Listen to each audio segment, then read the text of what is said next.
Voilà, bonsoir. Nous allons donc entreprendre cette longue étude jusqu'au mois de juin, oui. Le lundi, tous les 15 jours, à 20 heures, de 20 heures à 22 heures. Oui. Et j'ai choisi, bien sûr, avec des arrière-pensées, vous pensez bien, j'ai choisi le thème de Jérusalem. Je viens de faire, il n'y a pas longtemps, une conférence là-dessus. Et je me suis aperçu que l'histoire de Jérusalem est très riche, et la signification de Jérusalem est très riche, et qu'il y a de nombreux textes, d'une part la Torah, c'est-à-dire les prophètes et les psaumes, je le dirai tout à l'heure, et d'autre part aussi le Talmud, le Midrashim, et puis les textes kabbalistiques également, pour répondre à cette question simple et pourtant complexe à la fois. Oui. Hein. Simple pour nous et complexe pour les autres aussi, mais il n'est pas évident qu'elle soit simple pour tous les juifs. Oui.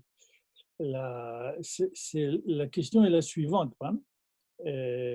Qu'est-ce qui a poussé la tradition, hein, en dehors des raisons historiques, oui, à décider que le modèle de toute ville ne peut être que Jérusalem? En dehors de tout chauvinisme ou tout racisme ou tout complexe supériorité, qu'est-ce que la tradition attend de Jérusalem plus précisément pour que cette ville fonctionne comme un modèle d'urbanisation? Voilà. Sur tous les plans, bien sûr, pas simplement économique ou politique ou social, mais spirituel. Nous ne séparons pas les deux et nous pensons, vous le savez, que le spirituel ne peut s'exprimer qu'à travers une réalisation concrète chez la personne humaine, l'individu ou dans la collectivité. Voilà. Alors donc, d'autre part, nous allons faire cela, analyser cela à travers des textes pour toute l'année. Hein. Et nous suivrons depuis la Torah jusqu'au texte kabbalistique cette histoire de la constitution de Jérusalem comme modèle. Et je voudrais aussi, toujours en préambule, mais très rapidement, dire que la méthode que nous utilisons, pas la méthode que j'utilise, pas encore Patrice, Patrice, pas encore, attendez, voilà. Merci beaucoup, Patrice. Oui, excusez-moi.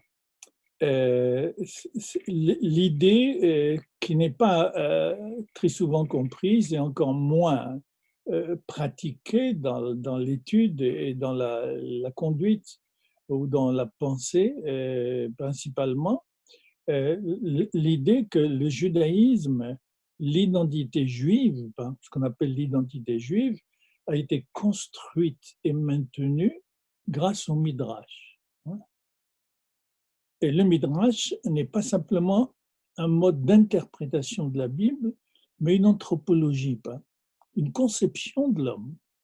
C'est à partir d'une conception de l'homme que les rabbins sont aperçus, que la tradition, les maîtres juifs sont aperçus de tout temps, hein, puisqu'ils l'utilisent dans leurs commentaires de la Torah jusqu'à aujourd'hui, ils sont aperçus que à partir de cette vision de l'homme, la seule relation que l'homme peut avoir avec le texte, c'est l'interprétation. Il ne peut pas en atteindre l'absolu. Oui. Oui. Et donc, ce n'est pas simplement une méthode, mais elle implique une conception de l'homme, que l'homme ne peut pas quitter le symbolique, qu'il n'arrivera jamais au réel absolu. Oui. Et c'est ça qui commande précisément la lecture juive. Le Coran limite cette définition de l'identité juive, et pas seulement, également l'identité chrétienne, en disant que nous sommes le peuple du livre. Ben, non, je corrige, nous sommes, aussi bien juifs que chrétiens, nous sommes le peuple de l'interprétation du livre. Et donc, nous sommes nécessairement dans le symbolique. Nous recevons le texte biblique, la parole sainte ou la parole divine, comme nous l'appelons, à travers l'interprétation qui consiste à questionner le texte à partir de la situation où l'on est. Et essayer de réfléchir sur ce texte par la méthode d'interprétation pour rester en même temps fidèle à la tradition dans ses principes essentiels mais dans ses pratiques également, oui. Et en même temps créateur. Créateur pour montrer précisément que les événements, les personnages, les récits bibliques, oui, euh, ne sont pas classés dans un musée qu'on traverse quand on lit le texte, parce qu'il s'est passé au passé, oui, mais il faut le lire au contraire à partir de la situation où nous sommes, de telle manière de pouvoir, par l'interprétation, dégager le problème universel, humain, individuel et collectif que ce texte dise à travers nécessairement le langage de leur époque. Ouais. Et la faute des historiens, c'est s'arrêter à ce langage de l'époque. Ouais. Ils n'ont pas compris ce que signifie le Midrash. Et ce que signifie par conséquent le chemin difficile de la constitution d'une identité, qu'elle soit personnelle ou collective. Voilà, donc je voulais préciser cela. Comment nous allons procéder? Oui, j'ai dit tout à l'heure, à travers des textes. C'est un séminaire d'études qui va durer jusqu'en juin, encore une fois, et qui donc va consister non pas en une série de conférences, oui, ce n'est pas des conférences, c'est des recherches, c'est des études en commun sur des textes qui nous permettent de réfléchir, sinon de répondre à notre problème. Nous allons donc interroger ces textes qui ont plusieurs lectures, plusieurs midrashim, mais je ne vais retenir que le midrashim qui se rapporte à mon problème à moi cette année, Jérusalem, à travers ces textes. Qu'est-ce que ces textes, à plusieurs significations même, peuvent me dire de Jérusalem quand ils le disent explicitement ou implicitement. Voilà. Et c'est cela donc que nous allons suivre le lundi, de 15 jours en 15 jours. Aussi. Vous aurez toujours les textes. Vous avez déjà un exemple que Patrice a présenté. Voilà, vous aurez un exemple. Et je crois que c'est très pratique d'étudier et d'analyser en même temps un texte pour montrer que, pour échapper à la conférence, qui est utile, qui a ses avantages, mais qui a également ses limites et ses inconvénients, pour montrer en même temps à travers le texte comment les idées se dégagent du texte et comment s'établit le dialogue entre le lecteur et ce texte-là. Voilà. Donc l'enseignement sera double sur le plan méthodologique et sur le plan aussi anthropologique. Voilà, c'est bon.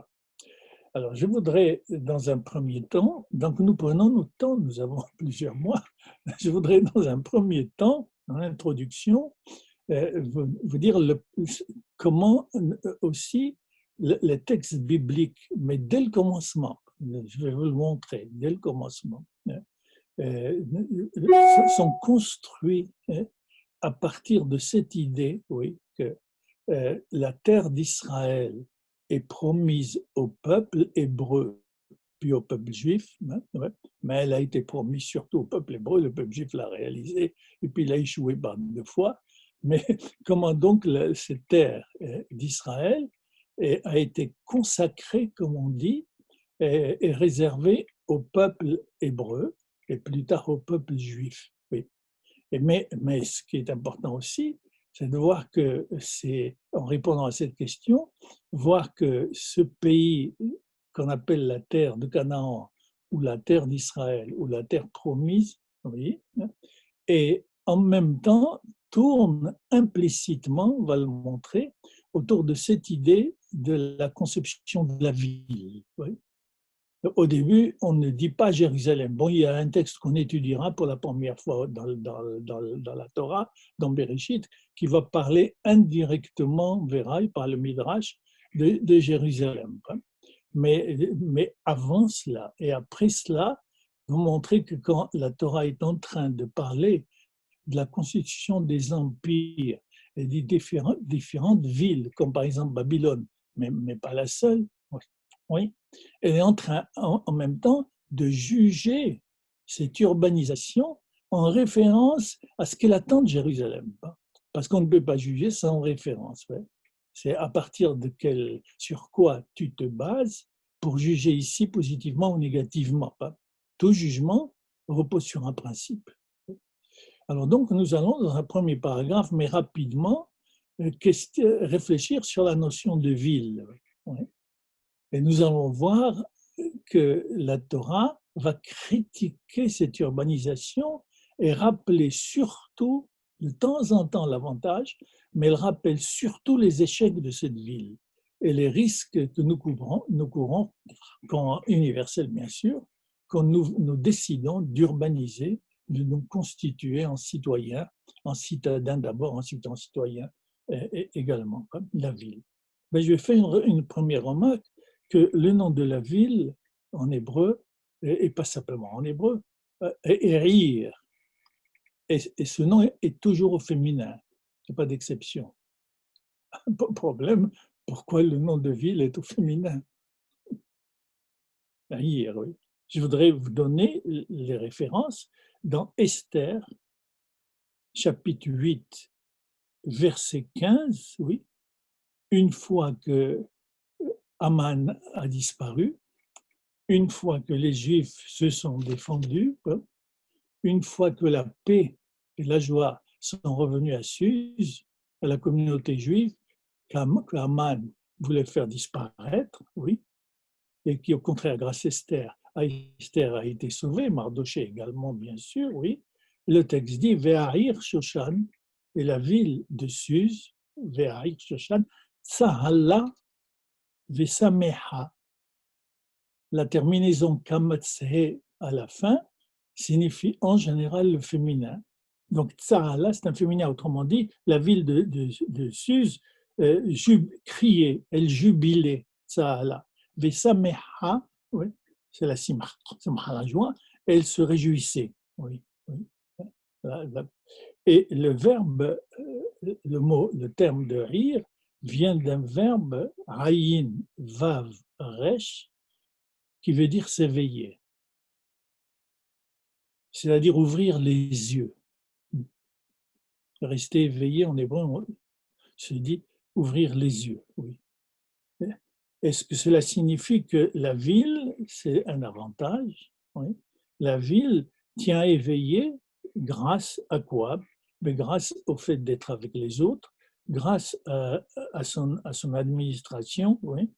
Et cela déjà indique, dans simplement la grammaire, un aspect positif de la ville, c'est-à-dire le lieu de la vision, le lieu de la connaissance, le lieu de la civilisation, le lieu qui permet, par ses avantages, en effet, et on n'a pas besoin de démontrer cela, par ses avantages, de réveiller l'homme en principe à lui-même et à sa responsabilité.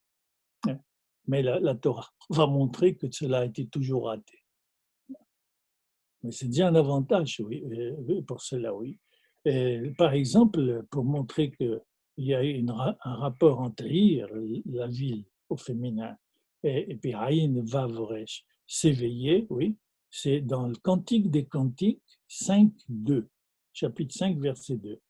C'est la bergère, bien sûr, qui aime et qui ne rencontre pas désespérément son berger, oui, son amant, qui dit Ani yeshena vilibi voilà le mot.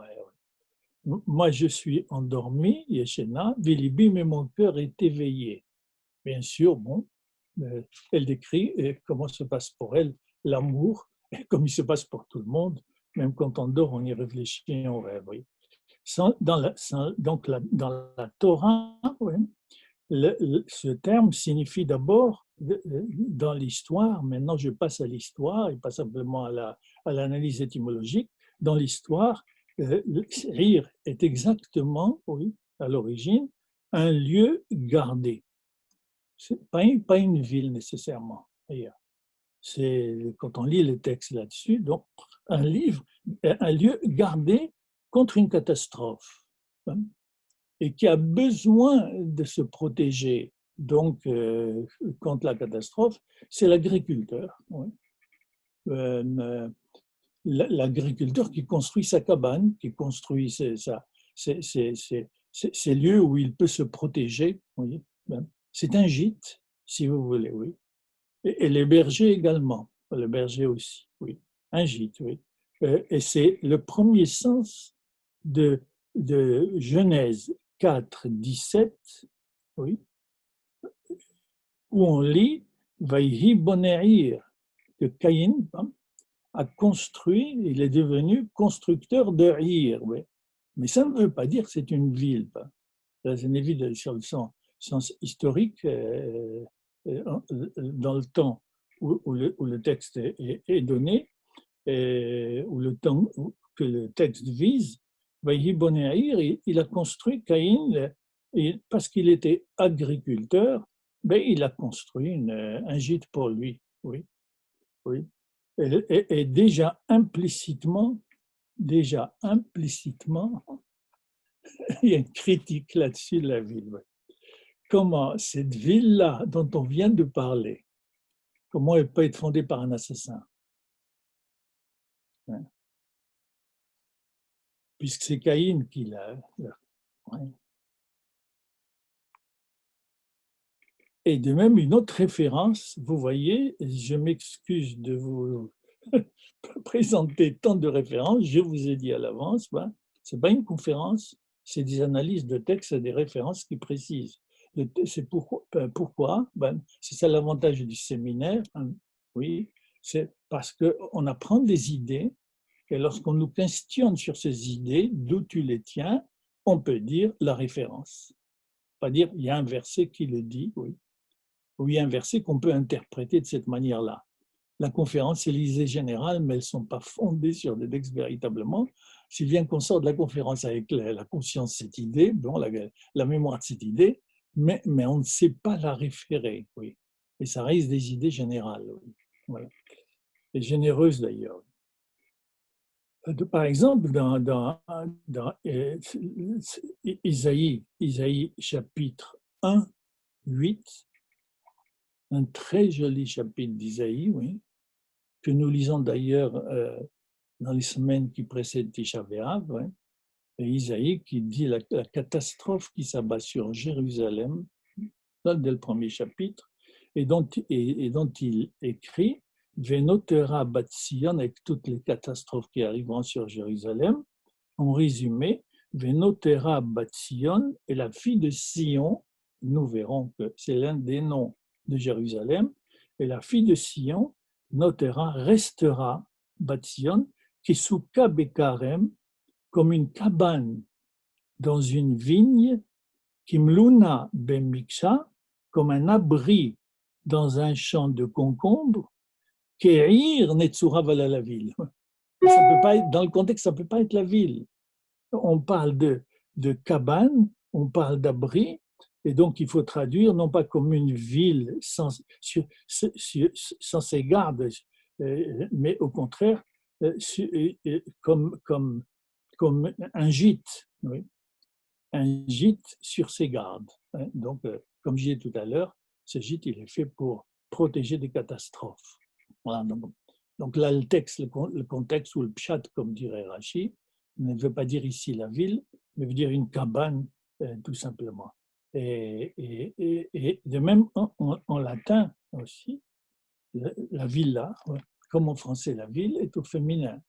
C'est une question, savoir pourquoi c'est au féminin et pas seulement en hébreu. La villa, en latin, c'est la ferme. Ce n'est pas une ville, c'est la ferme de campagne qu'avaient les riches latins ou les empereurs. C'est la ferme. Puis, c'est devenu c'est agrandi, c'est devenu une exploitation agricole. Et puis, elle a encore grandi, et c'est devenu un groupe de maisons autour d'un château. Et finalement, elle est devenue ce qu'elle est aujourd'hui, une agglomération importante. Voilà.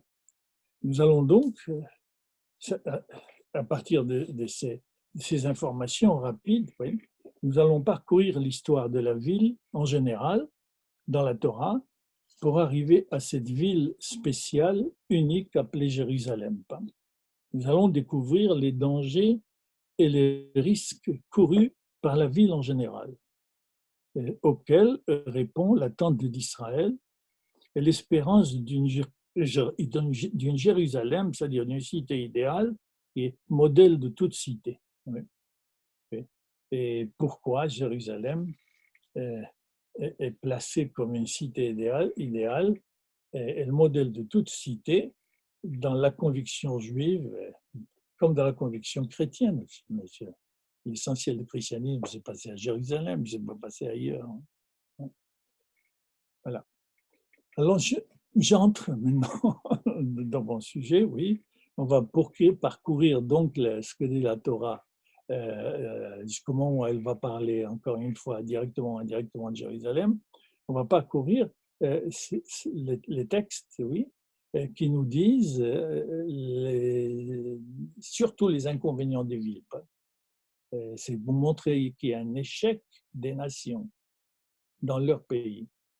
Et que c'est le thème des premiers chapitres jusqu'au moment où Abraham est appelé, pour montrer que l'échec des nations dans leur pays qu'ils ne savent pas administrer dans la paix, oui, et en même temps l'échec de leur capitale, de leur ville essentielle, centrale, aussi, qui n'est pas une ville, comme on dira de Jérusalem, une ville de Tzedek, comme dira Isaïe, une ville de paix.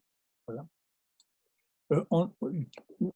La Torah immédiatement, et c'est un problème historique très important, et je ne l'excuse pas du point de vue historique, la Torah, elle commence, non pas encore, pas encore Patrice. Attendez que je vous fascine quand j'arriverai à ces textes-là. Donc la Torah, elle place immédiatement, le deuxième chapitre, elle place à l'origine l'agriculture. Elle ne parle pas du tout comment en histoire, des hommes préhistoriques, la chasse, la cueillette, des nomades, etc. Non, au départ, Dieu a placé l'homme dans le jardin, oui, de Genèse 15, 16, mais au départ, et on n'a plus trop envie de dire ce qu'on pense parce qu'il y a énormément d'adversité. Et à l'échelle du pays, elle craint le pire. Avec la situation économique, avec le Covid, et plus encore avec la fracture politique et l'insécurité, c'est un gros mélange qui est prêt à exploser.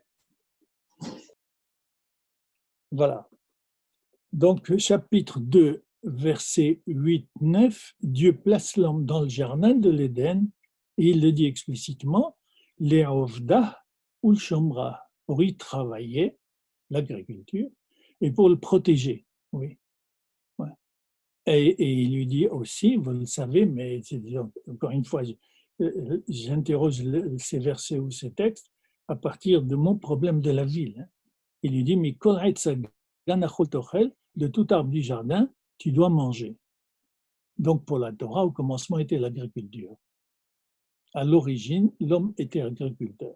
Il n'était pas nomade. Ou si vous voulez le dire plus courageusement, la Torah parle de l'histoire de l'homme à partir du moment où il découvre l'agriculture. Elle considère, bien sûr, le Midrash récupère cela, en disant bien sûr qu'avant, comme l'histoire nous l'apprend, il y avait l'homme préhistorique, qui vivait de la cueillette et de la chasse, etc.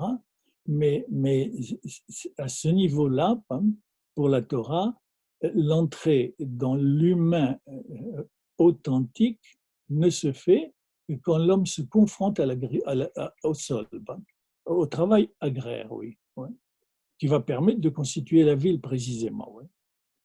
Donc, c'est donc à partir de là que l'homme, pourquoi? Parce que c'est à partir de là que l'homme s'est réveillé à lui-même. Il s'est réveillé à l'idée qu'il y a un travail, les Rovdar au Shomra, et que tout se mérite pas le travail, mais surtout, bien sûr, tout d'abord économique, oui, et qu'il entre en relation avec les autres, parce qu'il va travailler, oui, il va échanger, oui, et on dira dans notre langage aujourd'hui, il va vendre, il va acheter, oui, il va s'installer, et c'est à ce moment-là que sa conscience se réveille au problème essentiel dont parle la Torah, le problème moral. Et la malédiction, parce que l'homme n'accepte pas la loi, pas telle et telle loi, l'idée de loi en général, l'idée qu'il y a une limite et que l'homme n'est pas Dieu. C'est pourquoi l'arbre du jardin n'est pas défini, et le fruit de même n'est pas défini. Ce n'est pas une pomme, ce n'est pas un arbre fruitier. Mais le Midrash le dira par la suite avec une signification, mais dans le texte de la Torah, non. C'est pourquoi la malédiction va porter sur la terre avec laquelle l'homme entre en relation véritable, concrète, physique, oui, pour assurer sa subsistance. Il dit, et il ne maudit pas autre chose, la malédiction ne porte pas sur autre chose, ce n'est pas l'homme qui est maudit, oui. C'est la relation de l'homme à la terre. C'est implicitement, la Torah est en train de nous suggérer pour le moment que ce type de relation à la terre, sans la loi, oui, mais conduit à la violence même. Comment? Voici ce que dit la malédiction. La terre est maudite, pas en elle-même. Qu'est-ce qu'elle a fait? Oui. À cause de toi, parce que tu ne sais pas avoir la relation véritable avec elle, c'est-à-dire la loi que je t'ai dictée au jardin d'Éden, et à laquelle tu n'as pas obéi. Et tu ne peux donc entrer en relation avec la terre, surtout au niveau de la subsistance, si tu n'entres pas dans cette relation avec la loi, avec une loi qui a une limite et qui est valable absolument partout. Et c'est ce que confirme la malédiction dans 3, donc 17-18, Vekahitz vedardar tasmiahlach, ronces et épines, elle fera surgir pour toi, Veachalta et zevasade, tu mangeras l'arbre du champ. Voilà, donc dès le départ, l'histoire de la relation de l'homme à la terre est mal partie. Oui. Et ça se refera avec Caïn et Abel, oui. Le chapitre 4, 12, parce que Caïn ne savait pas, alors qu'il était l'agriculteur précisément, et il va produire la violence parce qu'il ne sait pas ce que veut dire la relation de l'homme à l'homme. Il va exclure de l'histoire son frère, autrui, pas seulement son frère, autrui. Et la malédiction est répétée, Kita 4, 12, lorsque tu travailleras le sol, elle ne continuera pas, ce sol ne continuera pas à te donner toute sa force. Oui. Tu seras errant et vagabond sur terre. L'exil apparaît. Et l'exil apparaît aussi, ça oblige à revoir absolument toutes les notions. Et c'est ça qui est intéressant, quand on étudie les textes, on précise et on corrige les notions. L'exil, au départ, n'est pas un lieu de vocation et de formation. Cette idée viendra après. Mais la Torah, dès le départ, elle dit l'exil comme une punition. Oui. Comme le danger d'urbaniser pour celui qui ne sait pas ce que veut dire la relation à la terre, parce qu'il oblige à rester sur place et à construire son gîte et à l'agrandir jusqu'à arriver aux dimensions d'une ville, et qui ne sait pas non plus en conséquence, et il ne sait pas ce que veut dire la relation de l'homme à l'homme, parce qu'il ne sait pas la relation à la terre. Parce qu'il ne sait pas que travailler à la terre, c'est pour pouvoir vivre en paix avec et partager avec l'autre. Voilà comment se fait le lien implicitement, toujours d'après le Midrash, dans ces textes. Oui. Voilà. La Genèse 4.16, juste 4 versets plus loin, il dit « Voyez, c'est Caïn Melifne Hashem, et Caïn, quand sorti de devant le Seigneur, voyez chef Beresnot, il s'est installé dans la terre de l'exil et de l'errance. Oui. Et Rachi précise à propos de cette partie, de cette séquence du verset, Eretz, que veut dire il était navanad, errant dans la terre. Il dit Baaresh chez Kol Hagoyim Nadim Sham. C'est une terre où toutes les nations sont en exil. Oui. Vous voyez, une réalisation que fait Rachi à propos de ce verset. Nous avançons. 4, 17, vous commencez à toucher du doigt la manière dont nous allons travailler. Oui.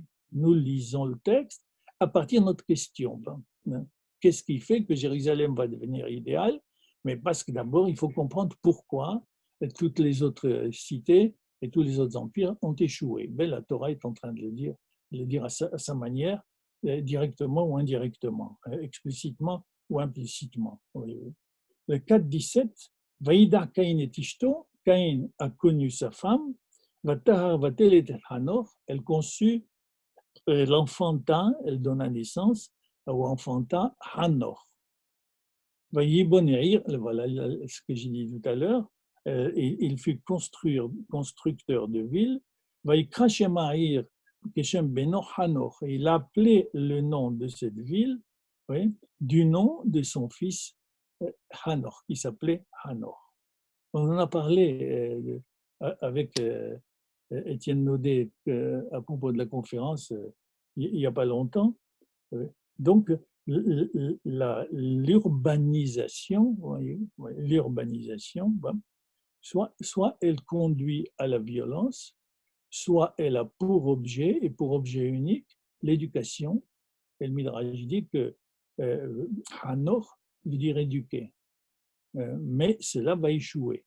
Vous voyez, implicitement ou explicitement, la Torah donne les qualités, mais elle insiste sur, bien sûr, elle ne peut pas faire autrement, elle insiste sur les risques, les dangers, la violence entraînée par la ville, toutes sortes de violences, bien sûr. Et puis on arrive à 4.22, là où ce qu'on pourrait appeler la ville, mais pas encore, est en train de se constituer. C'est à propos du chapitre 4, 22. Oui. Il y a les mers, donc c'est la 7e génération. Cette génération de cette ville construite par cette manière de vivre sur Terre, dans la relation à l'autre, construite par Caïn, arrive à celui qu'on appelle les mers. C'est la 7e génération. Et cette génération de les mers termine dans la violence aussi. Et on nous dit que les mères a eu 2 femmes. Voilà donc une critique de la ville. Il a eu 2 femmes, une qui s'appelait Heda, c'est-à-dire que le nom signifie témoignage, une pour le témoignage, Rachidi pour avoir des enfants, et l'autre Silla, qui veut dire l'ombre, c'est là pour le simple plaisir. La prostitution. Déjà, voilà un autre risque, une autre violence de la cité, de la ville. On nous dit que Silla a eu un enfant qui s'appelle, ou un enfant qui s'appelle Tsilla, donc l'homme de la femme de l'ombre, comme on l'appelle, oui. C'est Tuval Caïn, qui est l'homme de la ville, oui, l'homme du plaisir, l'homme, le fils, donc, pas dans l'ordre des choses, pas par la voie normale, on dira morale pour la Torah, oui, et qui va, lui, être spécialiste dans la forge et le cuivre et le fer. Oui. Pardon, je le prends, oui. Excusez-moi, voilà, ça.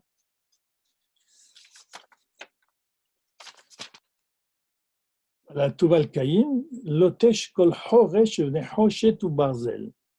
C'est celui, vous voyez, de la violence, c'est-à-dire autrement dit, un autre risque de la ville, la fabrication des armes. la violence par les armes, la guerre, le tilla. Et il forgeait le cuivre et le fer. Oui.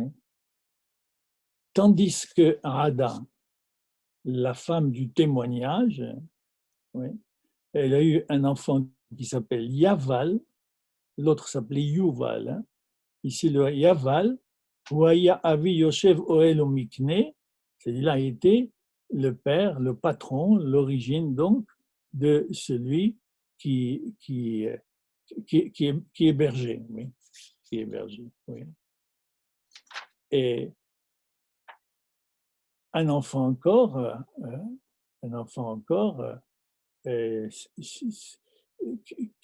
dont on va nous dire dans un enfant de Ada, dont on va dire qu'il était Avi Koltofeskinor Veograv.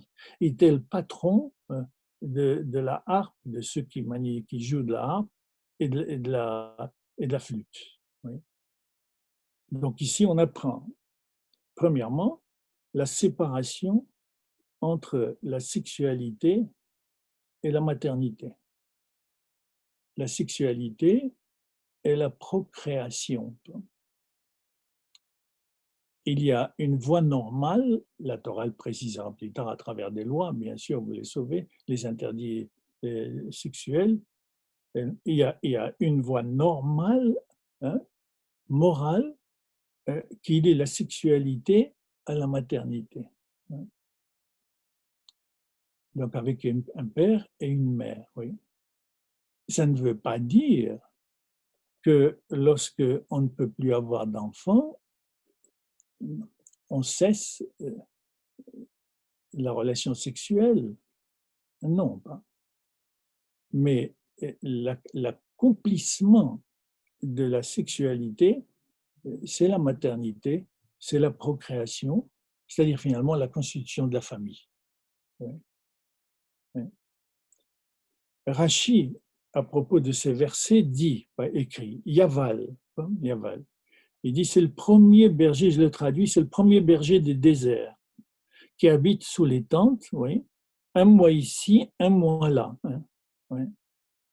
Et quand le pâturage pour son troupeau était épuisé, il allait planter sa tente ailleurs. Oui.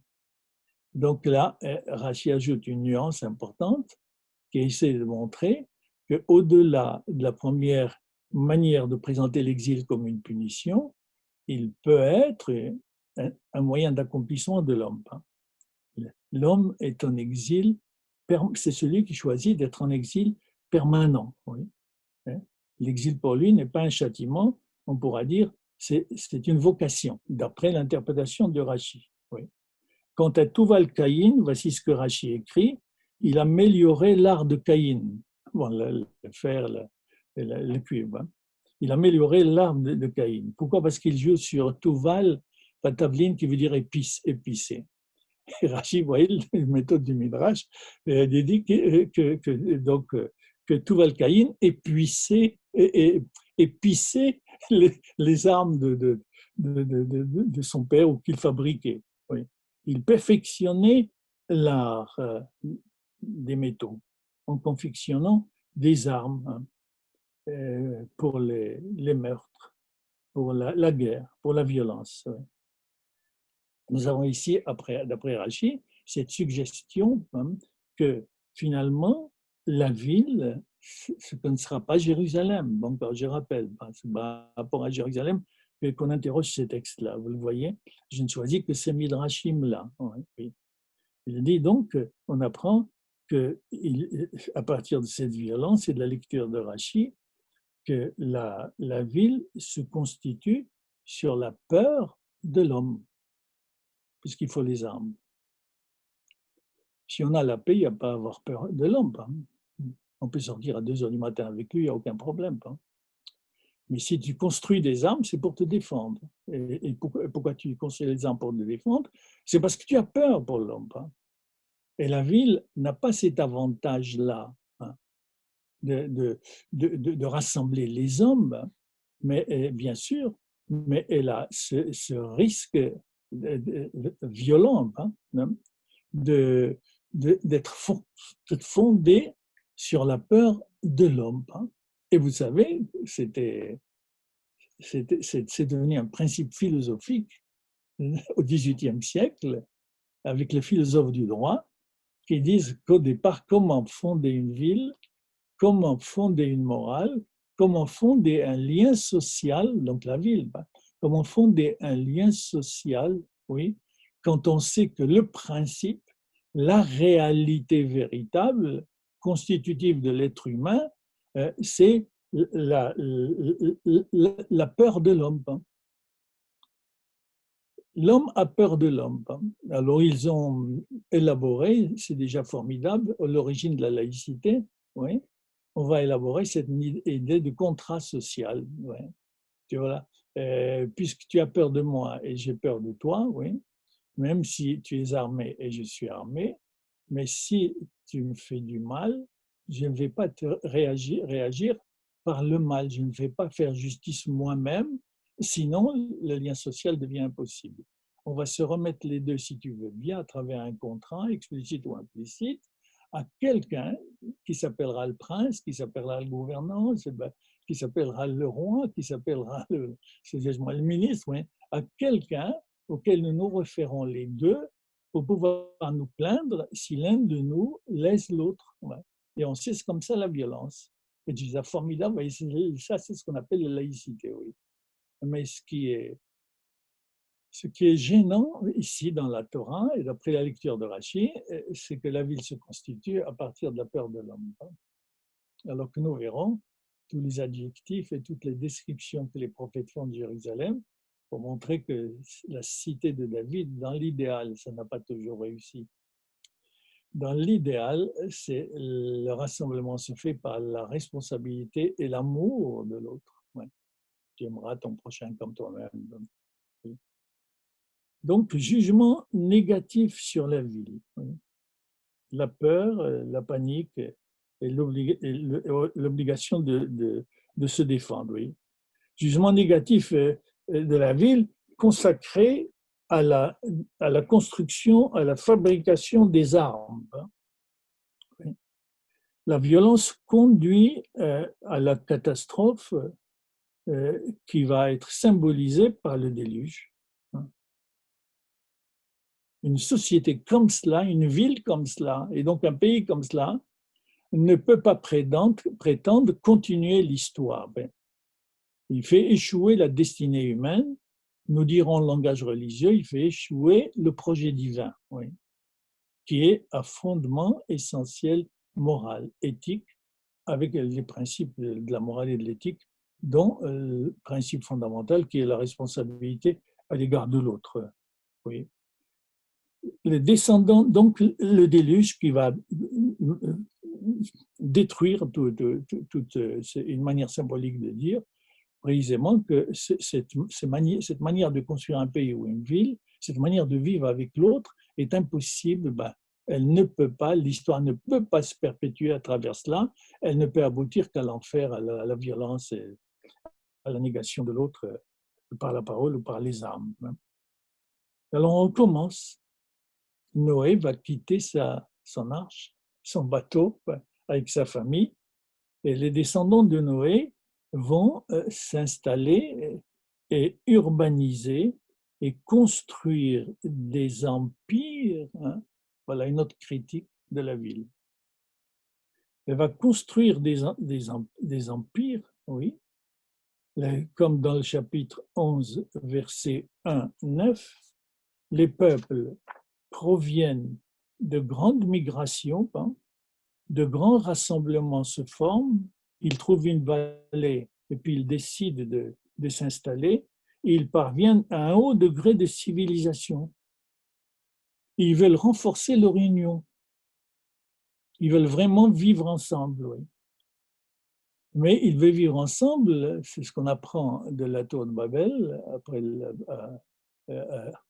le déluge, et ce n'est pas un hasard si la Torah, à partir de la tour de Babel, fait surgir Abraham, parce qu'elle a dit assez dans le positif et surtout dans le négatif, de la manière dont les nations du temps d'Abraham, le Babylonien, comprenait le rassemblement des hommes en construisant des empires, c'est-à-dire la violence.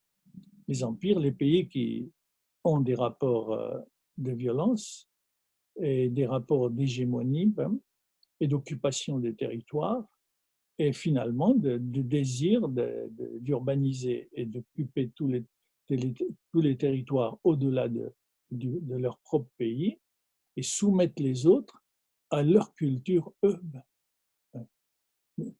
Vous l'avez, les Babyloniens, les Perses, les Mèdes, les Romains, les Grecs, ouais. On ne connaît d'eux que des empires. Et l'empire, ça signifie l'occupation des peuples et la soumission de ces peuples occupés, de ces cultures-là, à leur culture, à la culture de l'occupant. C'est ça qu'on appelle l'empire, les empires. Et c'est cela que l'humanité, finalement, à quoi l'humanité est arrivée quand elle se soucie de la construction du lien social, de l'être ensemble, non seulement dans les villes, mais entre les villes et entre les pays. Et voilà. Donc, échec total, la tour de Babel, 11, 1, 9. Et on dit, Dieu descend, oui, et on aperçoit les tentations que la Torah va définir. Si vous voulez bien, on va s'occuper de ce texte maintenant. J'ai assez de références. Maintenant, on va analyser le texte. Patrice, vous pouvez me donner le texte maintenant.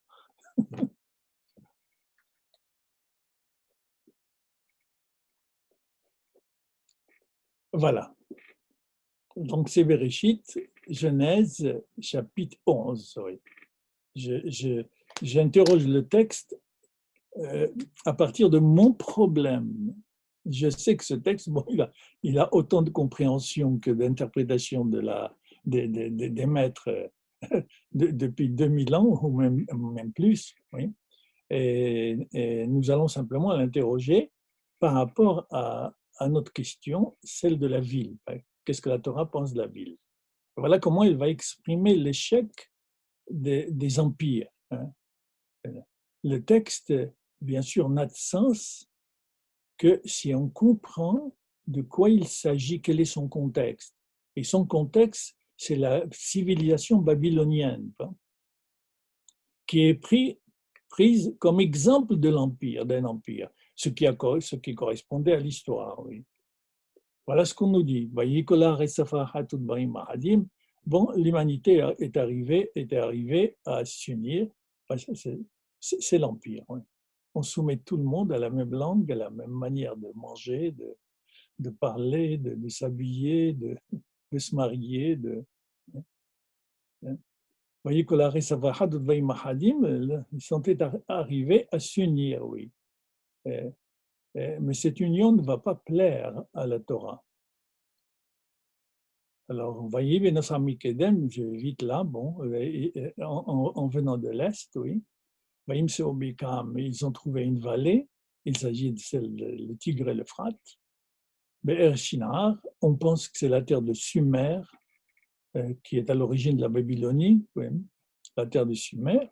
C'est à Sumer que, effectivement, cette urbanisation et ce développement de l'idée impériale a trouvé son appui sur l'invention de l'écriture, l'invention de la monnaie, l'invention de la police, l'invention de l'école. Tout ça s'est passé à Sumer et donc en Babylonie. L'astronomie aussi. Cette concentration des différentes fonctions de l'Empire. Oui. Vaishvusham, et donc ils sont installés. Vayomru, et ils sont dit, Ishareo, chacun à l'autre, Avahanil Venim, allons, construisons des briques. Oui. Venisrefa, Venisrefa, pourquoi? Parce qu'il n'y avait pas de pierre. La Babylonie, c'est une plaine, oui. Il n'y a pas un endroit où chercher les pierres. Il fallait donc faire des briques, oui, pour pouvoir faire les constructions. Vénisrefa, c'est bien pourquoi les tours de Babel qu'ils construisaient n'ont pas tenu. on peut presque toutes détruites, on peut les retrouver, mais on vérifie que c'était simplement des constructions de briques.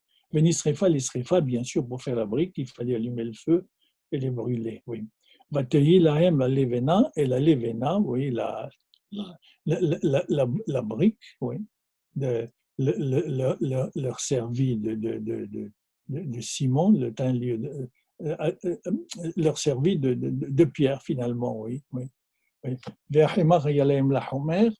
Et, et le bitume leur servit de mortier pour lire les briques entre elles. Oui.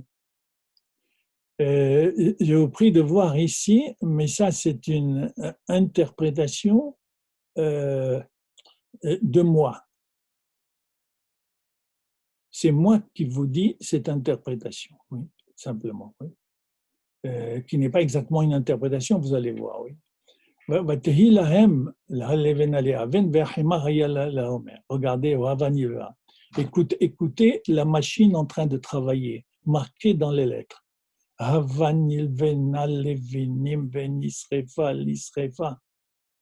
entendez cela? Mais c'est moi qui le dis, c'est une remarque. Comme s'il y avait déjà, donc c'est vrai, ils construisent, il y a la technique qui arrive, et vous entendez ici, en lisant le texte, le bruit qui caractérise la technique. La technique. Moi,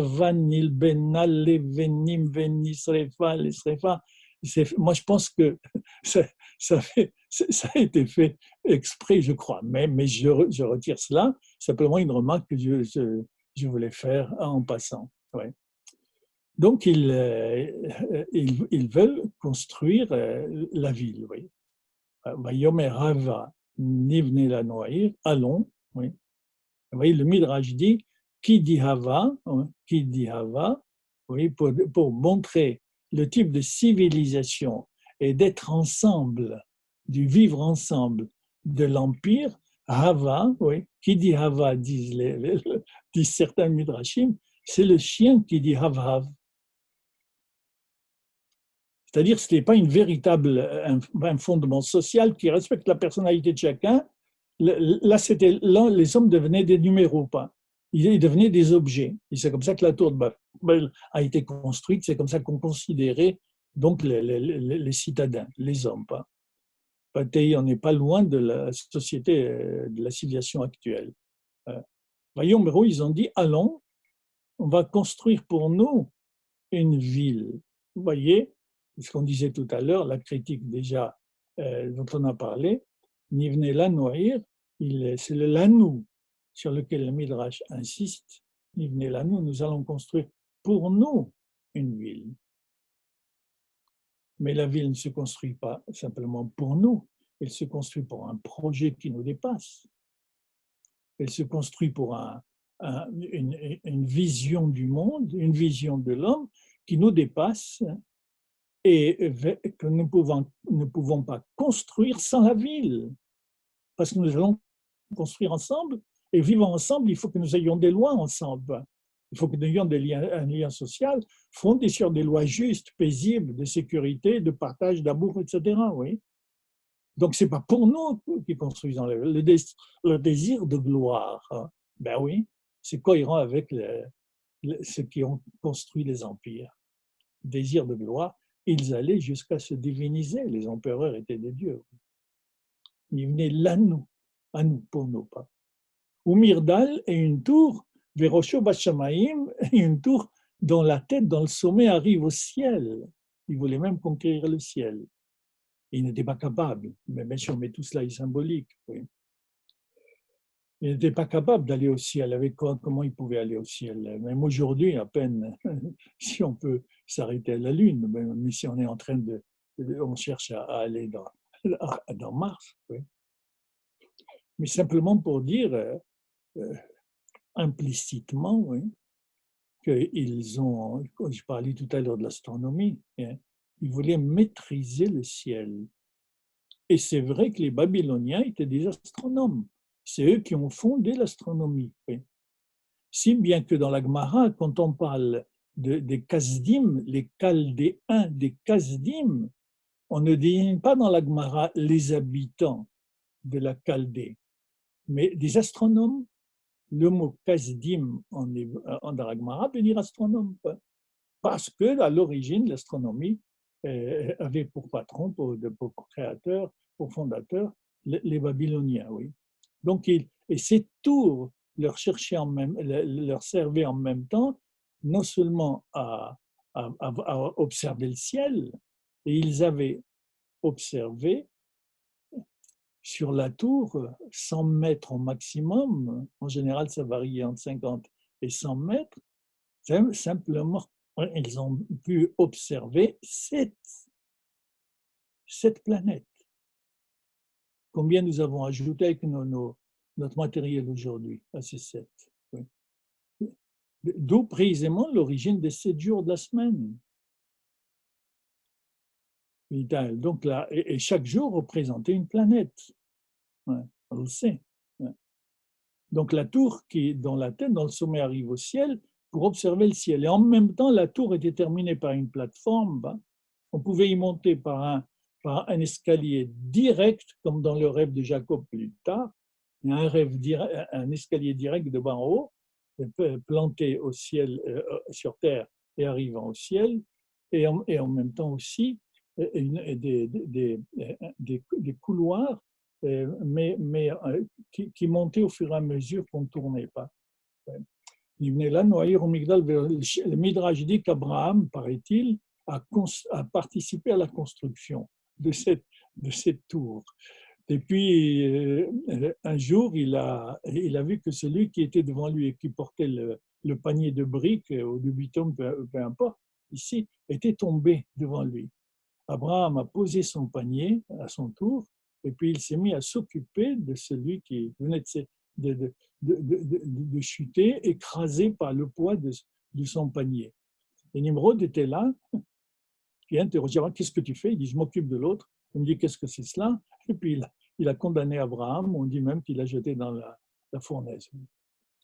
Le souci de l'homme d'Abraham, mais ça c'est le Midrash, oui, plus tard, simplement pour dire implicitement comment était considéré l'homme dans cette civilisation, dans cette urbanisation et dans cette tentative de la gloire en croyant conquérir le ciel. Et donc, ces deux expressions, l'Imnela Noyer et montrent que c'était systématique, oui, que la transcendance qui caractérise le judaïsme, les valeurs morales, l'éthique transcendante à laquelle nous devons obéir et qui doit être l'objet premier de la construction de la ville et du vivre ensemble, vous voyez, était systématiquement nié par ces empires. Ils ne connaissaient pas la transcendance. Venant ainsi la de l'anneau, et nous allons nous faire à nous, pour nous, un nom, à nous. Alors qu'il fallait faire, c'est un très joli mot, Shem, il fallait faire le nom divin. Il fallait construire le nom divin. Pas nous, mais c'est là nous. Pourquoi de peur de disperser sur la terre? Parce qu'ils pensaient que c'était par les empires, comme on vient de le définir, dans des aspects négatifs, qu'on pouvait se protéger de la dispersion et de l'exil. Et bien sûr, cela n'a pas plu à Dieu. Il est descendu pour voir la ville. Dieu avait besoin de descendre. Il est descendu pour voir la ville. Le Midrash, là-dessus, dit précisément que c'est une manière de dire symboliquement qu'il y a un jugement qui est fait du point de vue absolu. Et pourquoi on dit descendre, il faut que chaque fois que vous énoncez un jugement, il faut qu'il tienne compte de la réalité. Et Rachid le répète plusieurs fois, quand quelqu'un faute, il faut le laisser expliquer, lui, les raisons pour lesquelles il a fait cette faute. Mais ne pas tout de suite le punir, parce que ce serait une injustice. Mais il faut que vous compreniez le chemin que lui doit exposer et la signification qu'il a accordée en faisant la faute à la faute. Oui. Donc, c'est cela qui signifie que Dieu descend dans la ville et dans la tour que les enfants de l'homme avaient construit. Alors, bien sûr, Dieu reconnaît qu'il y a quelque chose de positif. Voici un peuple unique. Ils sont arrivés à l'unité. Ils sont arrivés à une langue commune. C'est comme ça toujours que ça se passe. Oui. Donc, il y a quelque chose d'important dans cette civilisation babylonienne et sans les empires, oui. Cette manière de se constituer, de construire la ville en pays et les pays en empire, oui. Mais c'est l'idée d'un peuple unique et une langue unique, c'est-à-dire l'idée d'universel. C'est vrai, ils ont inventé la monnaie, ils ont inventé la police, ils ont inventé l'école, oui. Tout ça, ce sont des manifestations dans la ville de l'universel. Et c'est vrai, les Babyloniens ont découvert l'idée d'universel. La preuve, l'empire, que veut dire l'empire, c'est-à-dire réunir les pays, les villes, etc., ensemble et les hommes ensemble. Oui.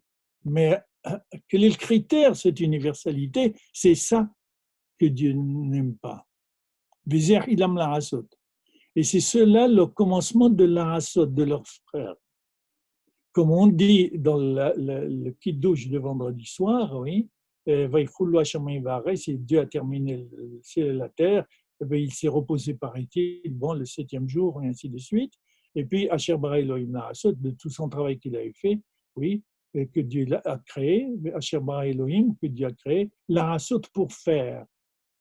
Et le Midrash dit ce pour faire a pour sujet l'homme.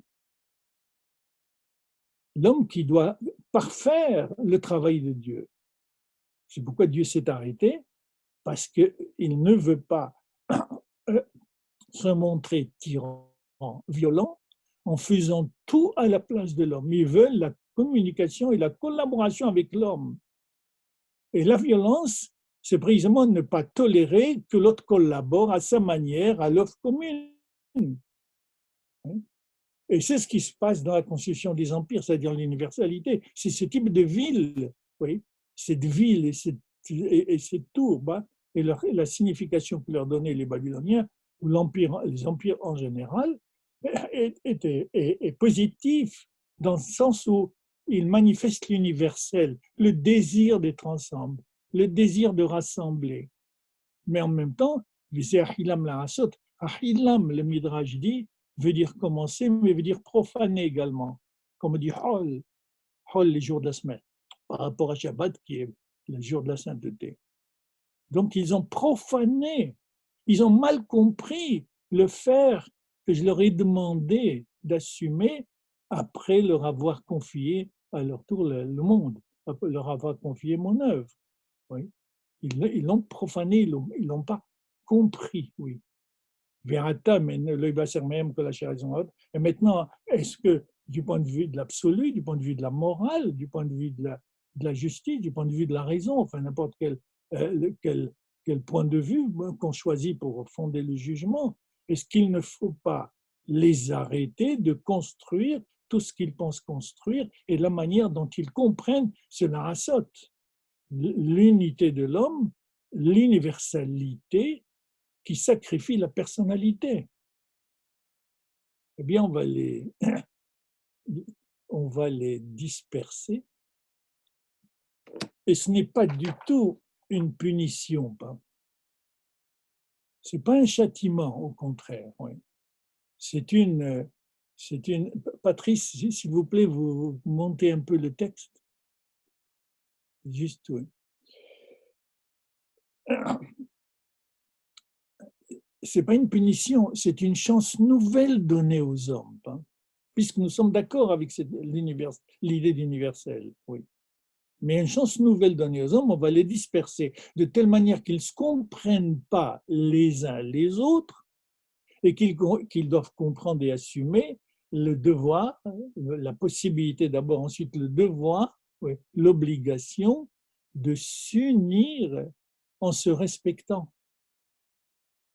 La véritable universalité, c'est celle qui se fait sur le dialogue des différences, oui. Vous voyez, donc, encore une fois, cette critique de la ville, on arrive avec à la tour de Babel avec le modèle supérieur, ils ne peuvent pas aller plus loin, de la ville proposée par les empires.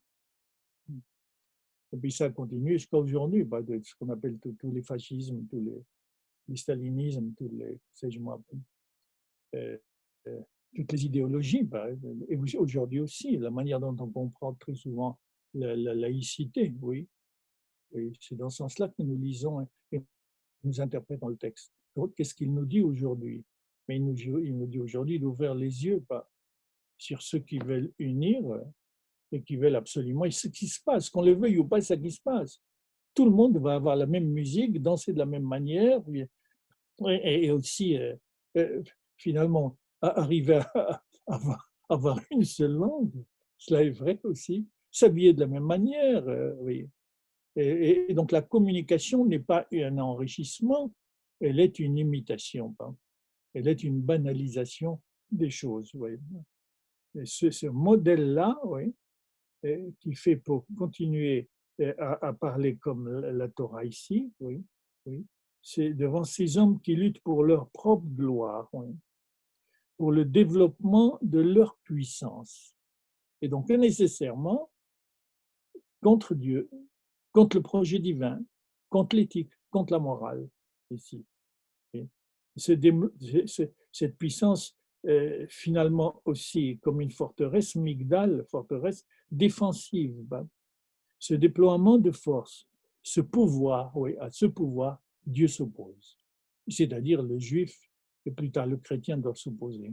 Dans la mesure où bien sûr, il reste fidèle ici à cette conception de la ville et du rassemblement des hommes tel que nous sommes en train de le voir à travers implicitement, explicitement, encore une fois, dans le texte biblique. Il y a un danger grave de la ville que nous sommes en train de traverser en ce moment.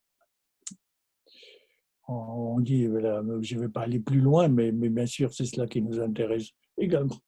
Chacun de vous y réfléchira.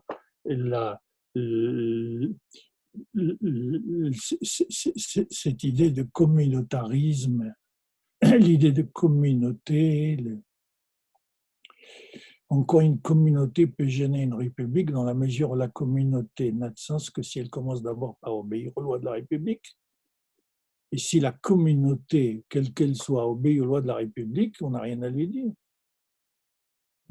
Cette communauté a le droit d'entrer dans ses temples, dans ses églises, dans ses synagogues, et puis chercher à construire l'identité comme la tradition de chacune leur dicte, mais à condition de commencer par se convaincre que ce qui permet cela, c'est les lois de la démocratie, les lois de la République, ouais, et qu'il n'y a aucune contradiction. Ouais. Ce modèle, donc, va se construire, est en train de se construire contre le modèle divin. C'est ce qui va permettre maintenant à la Torah de s'engager à l'intérieur d'Israël et à partir d'Abraham pour nous montrer comment le peuple d'Israël, comment la terre d'Israël et comment Jérusalem, le cœur du pays, le cœur de la terre d'Israël aussi, pas simplement parce qu'il y a le temple, mais parce qu'il y avait David également, parce qu'il y avait l'indépendance politique également, et pas simplement religieuse, il y avait David, et puis il y avait le prêtre aussi.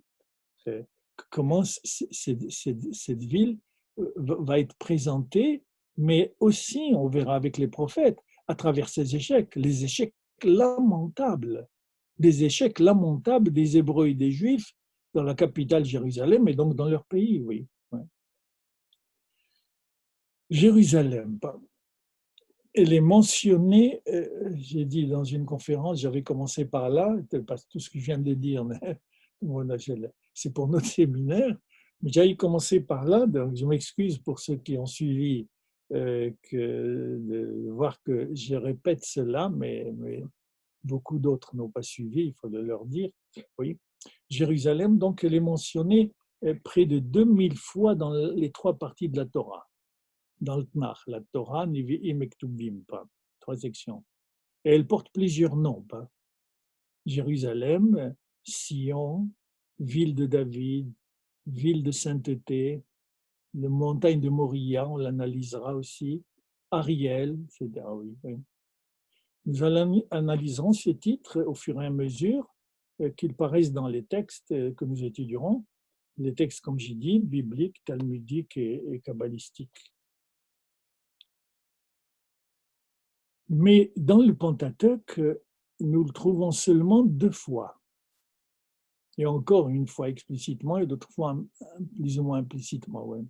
Dans le Pentateuque, donc, dans la première partie de la Torah, qui va de la création à l'entrée des Hébreux ou à la frontière de la terre de Canaan et à la mort de Moïse, les 5 livres de Moïse, Pentateuque, on le trouve que 2 fois. Mais il y a de nombreuses allusions aussi qui sont faites. Parce que tout le rituel du temple décrit dans la Torah, surtout dans le livre du Lévitique, le 3e livre, est impliqué, c'est dans la plupart des textes qui le prescrivent. Bon, le temple, et donc on parle de Jérusalem, puisque le temple était à Jérusalem. On ne le dit pas explicitement dans la Torah, mais implicitement, puisque le temple, encore une fois, se trouvait à Jérusalem. Et puis aussi, dans un des exemples nombreux qui est répété dans la Torah, dans Exode 23, 17, 19, Exode 23, 17, 19, Shalosh permis bashana, voilà, c'est ça, c'est dit explicitement dans le rituel, mais pas, mais on ne parle pas de Jérusalem, mais on sent qu'on en parle, oui, implicitement aussi. Voici donc le rite explicite. Shalosh permis bashana, 3 fois l'an, Ekol Zechurcha, tout mâle, homme masculin parmi vous, parmi toi, Irae, il se fera voir, ouais, il ira se présenter, El Pene Adon, devant le Seigneur, le Maître Seigneur Hachem. Oui, oui. Et donc, nécessairement, il s'agit du temple, il s'agit de Jérusalem. Oui. Ou alors, si vous voulez, à notre loi, à notre rituel, l'Exode 34, 26, hein, Reshit Bikure Admatecha, hein, le principe, le commencement, donc les premiers fruits de ton sol, oui, Admatecha, ta vie, tu présenteras Bet Hashem Elohecha, voilà, à la maison du Seigneur, ton Dieu. Ouais. Et on peut citer aussi toute la paracha. J'ai fini avec ce texte-là. Je n'aborde pas encore le deuxième texte. Patrice, on peut le retirer. Merci. Merci, Patrice. On peut citer aussi toute la paracha de Teruma, hein, c'est-à-dire la première partie de Kitissa. Oui.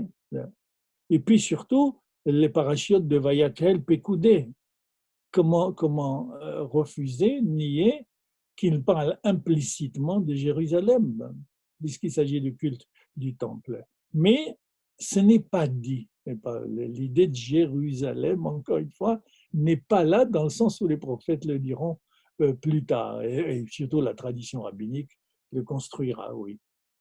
Donc tous les sacrifices, le rôle des prêtres, etc., comme une autre aussi et dernière citation, 12.4 dans le Lévitique, et l'Amigdash Lotavo, oui, l'Amigdash Lotavo, quand la femme vient d'accoucher, elle est entre guillemets impure, il faut comprendre ce que ça veut dire, oui, encore une fois, elle est entre guillemets impure pendant tout le mois, elle ne peut pas aller au temple. Et le texte dit, El Hamigdash Lotavo, dans le lieu de sainteté, elle ne viendra, elle ne pourra pas venir. Manifestement, il s'agit de Jérusalem. Mais, encore une fois, l'idée ne s'est pas encore constituée systématiquement. C'est ça qui est très intéressant, comment l'identité, les rituels, les idées se sont construites peu à peu et progressivement dans l'histoire d'Israël. Et pourtant, à les mettre en rapport et faire converger cela avec l'idée, qui n'est pas contradictoire, mais il faut comprendre ce que ça signifie, que c'est Dieu qui a dicté toute la Torah au Sinaï à Moïse, qu'il a transmise en l'interprétant à Israël. C'est-à-dire la notion de révélation. Ouais. Mais il n'y a aucune contradiction quand on y réfléchit. Que la révélation ne s'est pas passée une seule fois au Sinaï, elle continue dans l'histoire à travers le Midrash, à travers les interprétations, à travers les créations de significations à partir de ce texte, à partir de ce qu'on appelle la Torah orale. Que veut dire la Torah orale si ce n'est pas la révélation qui continue? Oui. À travers les grands maîtres, bien sûr. N'importe lequel ne peut pas s'inscrire dans cette ligne, dans cette visée. Dans Josué, on le trouve 4 fois. Alors là, c'est explicite. Dans les Juges, on trouve 12 fois. Dans l'Ecclésiaste, on le trouve 4 fois, le mot Jérusalem. Oui. Certains livres même ne le mentionnent pas, Jérusalem, comme le livre de Job, comme le livre des Proverbes, comme le livre d'Esther, etc. Oui. Donc, il nous reste les livres historiques et prophétiques, c'est-à-dire la deuxième partie de la Bible, et puis aussi dans la troisième partie de la Bible, les écrits ou les hagiographes, les psaumes. C'est surtout les psaumes, bien sûr, qui insistent sur Jérusalem, mais on voit que l'idée de Jérusalem, dans le sens où on le comprend aujourd'hui, est en train de se mettre en place. Voilà. Pour la première fois où le terme de Jérusalem, mais pas exactement, est énoncé, c'est le texte qui parle du dialogue d'Abraham avec le roi de la région de Sdom, et on verra qu'il s'appelait Malkitsédek, qui était roi de Chalem. Nous sommes dans Genèse 14, 18, 20.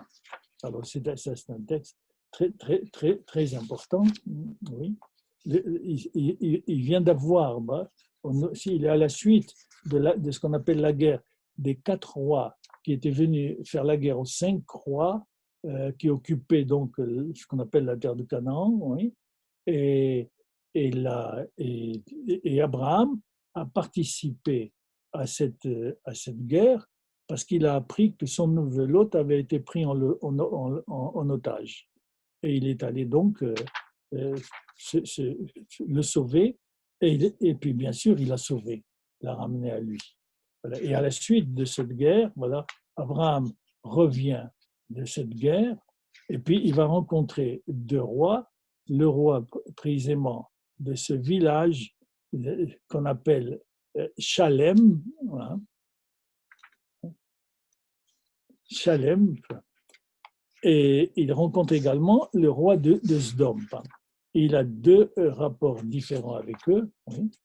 Le premier, donc, et le suivant, pour Malki, c'est verset d'abord 17. Oui. Je crois qu'on peut mettre le texte maintenant, Patrice.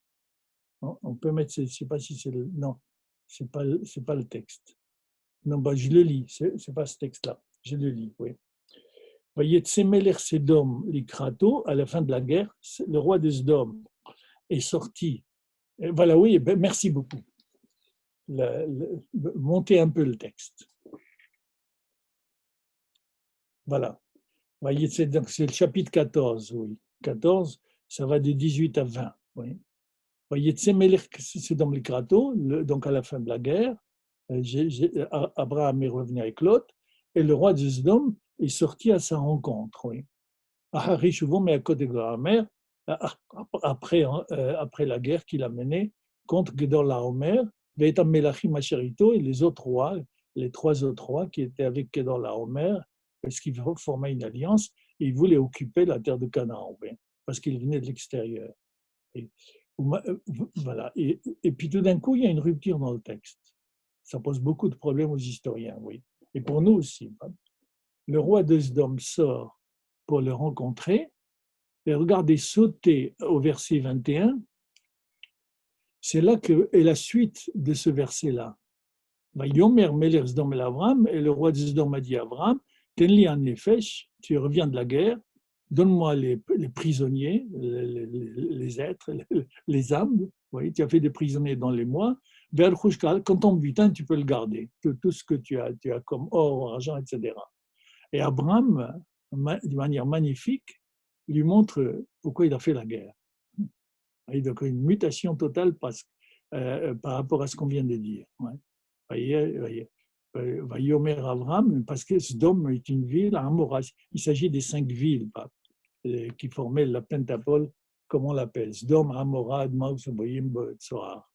Donc, et quand on parle de Sdom et Amora, parce que c'était les 2 villes les plus importantes, c'est pourquoi quand Abraham discutera avec Dieu pour lui faire changer d'avis, parce que Dieu avait décidé de détruire Sodome et Gomorrhe, non, Dieu avait décidé de détruire les 5 villes. Mais comme Sodome et Gomorrhe étaient les 5 capitales, on dirait, aujourd'hui, la Torah insiste sur cela. C'est pourquoi il commence par 50. Il y a 5 villes, il faut 10 pour sauver, mais ça fait 50. Oui. Mais l'Ersdom à Abraham, donc le roi de Sdom est sorti, est allé, a parlé à Abraham. Oui. C'est la suite du verset qu'on vient de lire, 17. Oui. Et qui lui dit, donne-moi les prisonniers, moi tu prends le butin. Et Abraham a dit à Mélarsédom, Harimoti, je jure, c'est une manière de dire, Harimoti, je lève la main, c'est-à-dire je jure, je prête serment devant le Seigneur, El Elyon, Dieu transcendant, Dieu très haut, Dieu le plus haut par rapport à tous les autres dieux. Dieu le plus haut, oui. Elion, le on à la fin, désigne toujours le superlatif. Hein. On va y revenir avec Malkisédek. Koni Shamayim Vares, qui a acquis le ciel et la terre, on dit qu'il a créé le ciel et la terre, pas exactement, pas, qui a acquis le ciel et la terre. Oui. Si je jure donc que même un fil, même la courroie d'une sandale, ouais, je ne prendrai pas. Je ne prendrai rien, oui, de ce qui est à toi. Pourquoi? Afin que tu ne puisses pas dire, que tu n'aies plus le droit de dire, c'est moi qui ai enrichi Abraham. Rak et Asher Bi'adai, ce que je veux, c'est de loin de moi tout cela. Ce que je veux, c'est simplement ce qu'ont mangé ces jeunes gens qui ont fait la guerre avec moi, oui. Et la part aussi de ceux qui les ont accompagnés pour faire la guerre, Aner, Eshkol, Mamré, voilà, qui prennent leur part, c'est tout. Abraham n'a pas fait la guerre pour la guerre et pour les butins. Il n'a pas fait la guerre pour le pétrole, si vous voulez, aujourd'hui, on pourrait dire. Oui, il n'a pas fait la guerre pour le butin, il a fait la guerre parce que Lot était injustement pris en otage et qu'il fallait le libérer. Il l'a libéré. Abraham ne retire rien de cette guerre. Et alors, le problème est le suivant. Donc, voilà. Le verset 17 dit que le roi de Sdom est sorti à la rencontre d'Abraham, et tout d'un coup on coupe, et c'est Malkisédek, le roi de Shalem, voilà le mot Shalem, qui va parler à Abraham. Et puis une fois qu'il a terminé de parler à Abraham, que le dialogue entre lui et Abraham s'est arrêté, on revient, on a parlé de Sdom, et bien, je vais vous dire ce qu'il a dit. On aurait pu mettre le verset 22, 23, 24 à la suite du 7 ou 8. Et pourquoi on a fait cela? On le verra une fois que nous aurons analysé le dialogue entre Abraham et Malkisédek. Malkisédek, on nous dit, Melech Shalem était le roi de Shalem.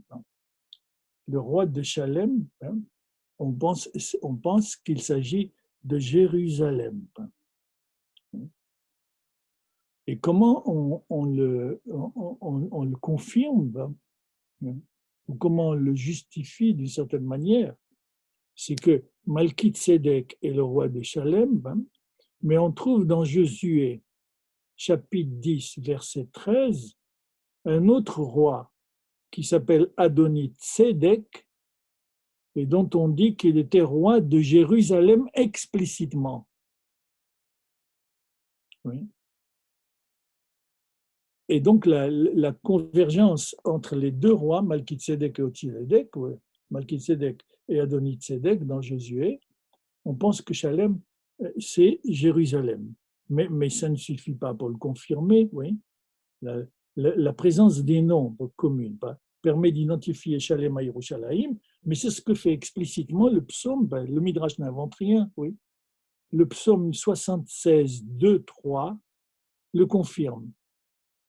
Il écrit Noda Behuda Elohim, Dieu s'est fait connaître à Juda, ou Israël Gadol Shemo, et en Israël son nom est grand. Vayhi Beshalem Suko. Sa tente fut dressée à Shalem. Ou Mishanto Betzion, ici, Mishanto Betzion, et sa demeure était située à Sion. Sion, donc la montagne de Sion, donc Jérusalem. Le psaume donc identifie Shalem à Jérusalem, à Sion, à la montagne de Sion. C'est comme ça donc qu'on peut affirmer qu'ici, ce Shalem désigne Jérusalem. Oui.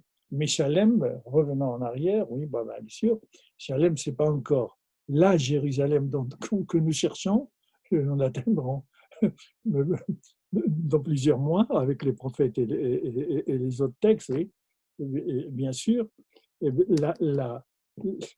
C'est une petite cité, oui. Très petite, elle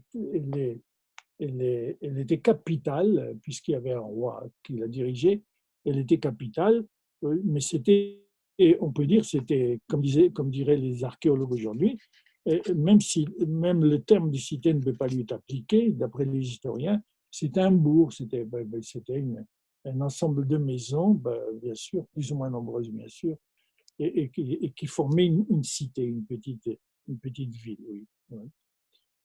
C'est un roi, donc Malki-Tzedek, c'est un roi de justice. Malki-Tzedek, un roi de justice. Il est cananéen. Il est cananéen. C'est un roi, mais il est aussi prêtre. Puisque, verset 18, il a reçu Abraham avec du pain et du vin. Pourquoi? Parce qu'il était prêtre à El Elyon. Et Abraham va utiliser tout à l'heure, comme on l'a vu tout à l'heure, il va utiliser plus tard cette expression, cette titulature de Dieu. Il était prêtre du Dieu très haut. Donc il y avait une notion de transcendance. Mais c'était un païen. Et pourtant, c'était, même s'il n'allait pas jusque-là, le paganisme, mais c'est ce que suggère le texte. Ouais. Le roi de Jérusalem ne pouvait être qu'un roi, oui, vous voyez, implicitement, qu'un roi qui est un roi de justice. Un roi qui reconnaît qu'il y a un au-delà, qu'il y a un absolu. Et il le sert d'une manière, j'allais dire, cachère, avec le pain et le vin. C'est ce que les Juifs et les chrétiens ont retenu, ouais, dans leur rituel essentiel. Ouais. Même si les chrétiens ont accroché une signification qui est à eux, qui est respectable, bien sûr, oui. Mais le pain et le vin, c'est un rituel consacré qui est, j'allais dire sacralisé, mais je n'aime pas le mot sacré. Oui. Il est le prêtre du Dieu très haut. Seulement, il est roi et prêtre.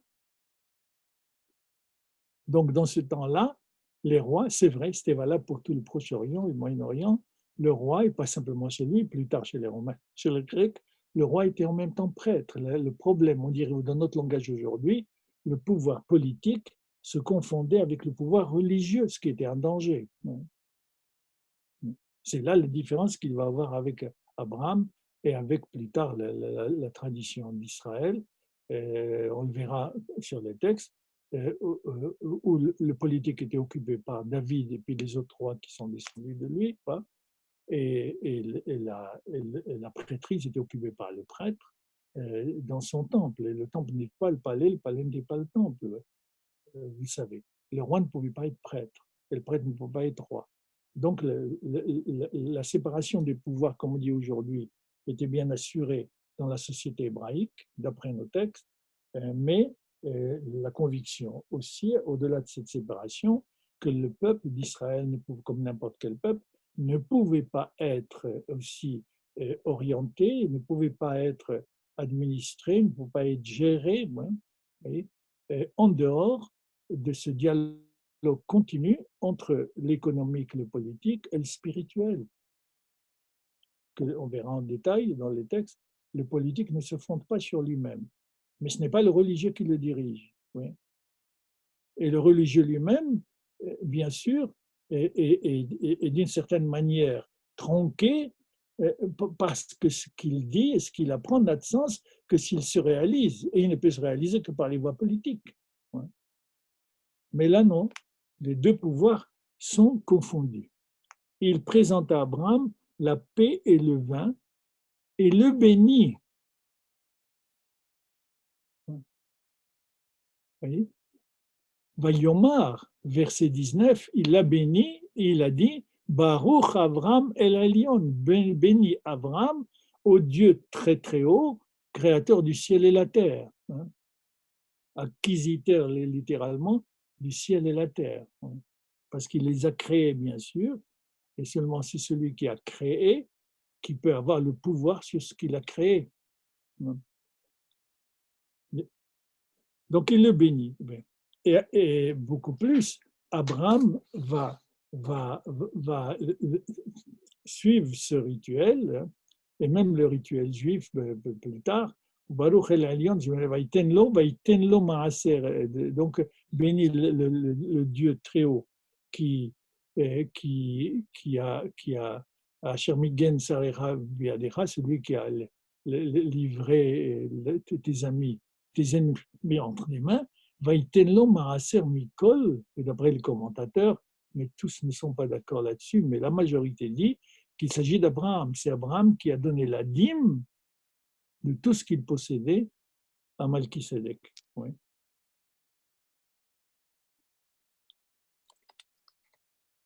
Et ce qui est intéressant et important, c'est que cette expression El Elyon, le Dieu que servait Malchisédek, prêtre, roi de Jérusalem, de Salem, vous voyez qu'on est déjà en train de nous dire comment construire Jérusalem, oui, que nous le disons dans nos prières, matin, après-midi et soir, dans le Shmoner Esrei, dans les 18 bénédictions.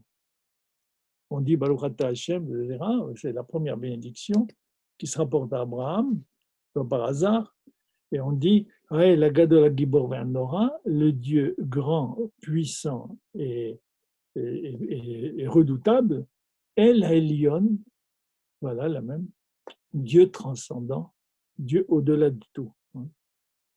Est-ce que cela signifie que Malchisédek possédait déjà l'idée monothéiste d'un Dieu unique au monde, qui est supérieur à tous les autres dieux? Le texte ajoute que Malchisédek a béni Abraham par une formule employée aussi dans la Torah. Ouais.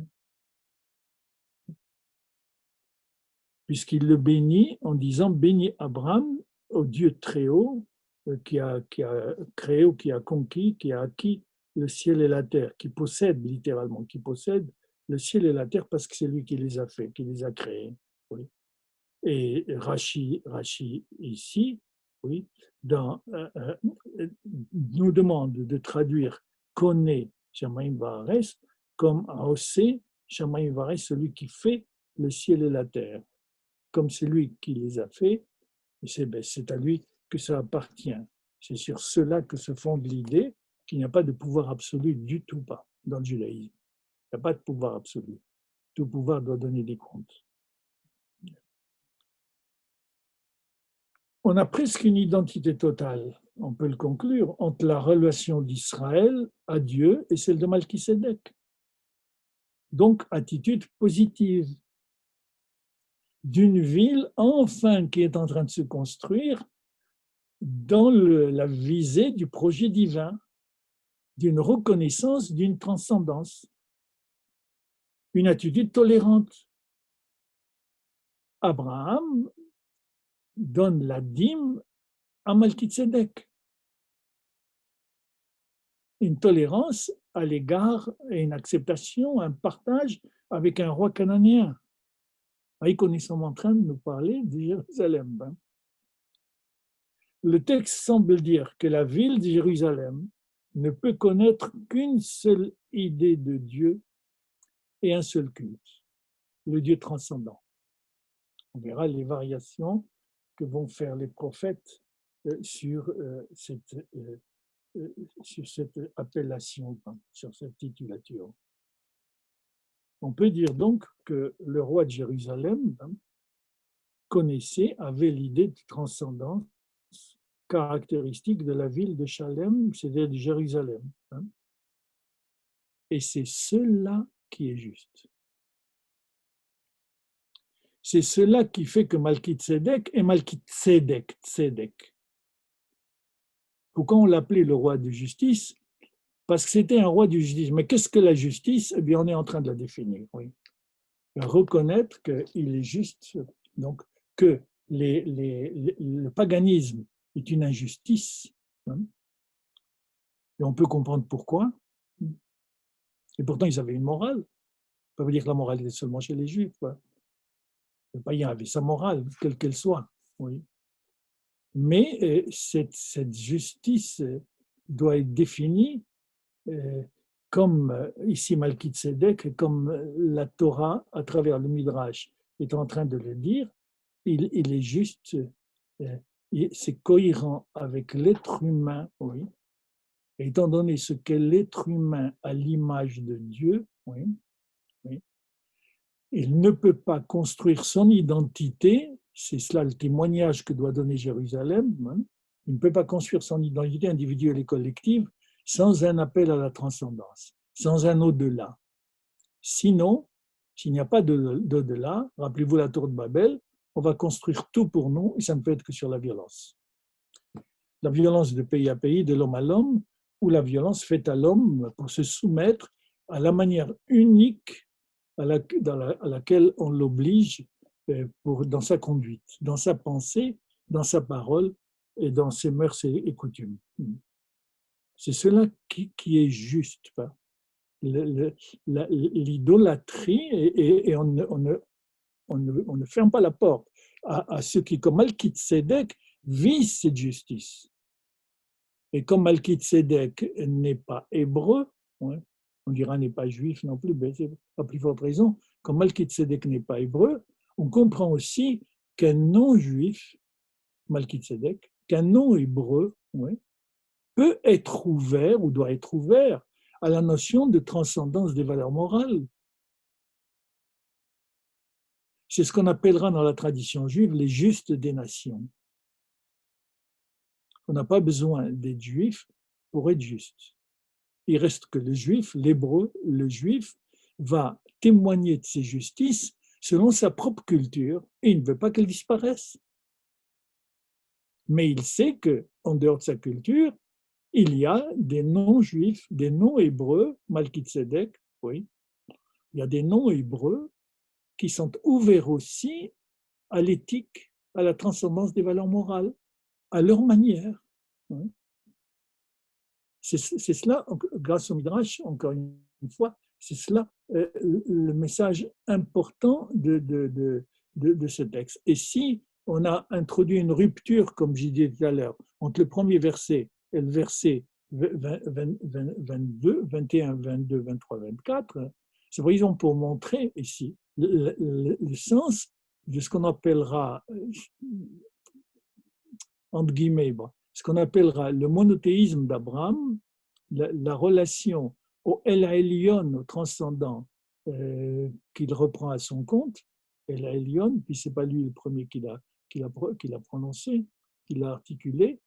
Oui. Cette relation qu'il a est une relation désintéressée. Ça répond au lanou. Rappelez-vous lanou, il venait lanouir. Il ne le fait pas pour lui. il ne fait pas pour recevoir quoi que ce soit. La preuve, regardez ce qu'il fait avec le roi de Sodome. Il dit, je ne veux absolument rien. Je veux simplement la nourriture de ceux qui sont revenus de la guerre et qui ont besoin de la nourriture. On pense d'ailleurs chez les historiens que le pain et le vin qu'on présentait aux gens, c'était quand ils revenaient de la guerre, ils revenaient fatigués, et c'était le rituel. Ce serait ça l'origine de ce rituel du pain et du vin, d'après les historiens. Pourquoi pas? Ça ne contredit pas le fait que c'était pris par les chrétiens et les juifs comme un rituel qui portait une grande spiritualité, et c'est très, très, très important de le savoir. Oui. Autre lieu, autre rite, ou le rite de l'affirmation du Elyon, ici, oui, le culte du pain et du vin. Oui. Si vous voulez bien, nous allons le voir et continuer notre recherche, notre séminaire, dans 15 jours, le lundi à 20h. Merci et bonsoir.